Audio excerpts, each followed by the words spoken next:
నాకే 4 కోట్ల మంది నాకు తెలంగాణ అంటే ఎక్కడ లేని అభిమానం. అందుకే ఆ రోజు పిల్లలు చనిపోతుంటే ముఖ్యంగా మా నల్గొండ జిల్లా శ్రీకాంతాచారి మా ముద్దుబిడ్డ ఎల్బీనగర్ చౌరస్తాలో కాల్చుకొని జై తెలంగాణ అనుకుంటూ మంటలల్లో అమ్మ అమ్మ అని అనుకుంటా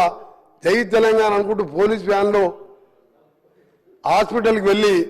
4 రోజులు మృత్యుతో పోరాటం చేసి మరణించిన సందర్భంలో పిల్లలు చావకూడదని ఒకే ఉద్దేశంతో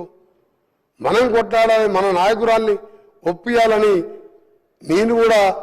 3 సంవత్సరాల మంత్రి పదవి వదిలిపెట్టి ఆమరణ నిరాశ చేయడంతో పాటు మా గౌరవ ఎంపీలు సొంత పార్టీ ఎంపీలను కూడా వారు పోరాటం చేస్తే పార్లమెంట్కి వెళ్ళి సస్పెండ్ చేయడం జరిగింది. ఆ తర్వాత తెలంగాణ ఏర్పడడం, తెలంగాణ వచ్చిన తర్వాత అక్కడ కూర్చున్న ముఖ్యమంత్రి స్వయంగా 14 మంది కుటుంబ సభ్యులతో మా నాయకురాలు పోయి కలిసి కుటుంబ సరంగా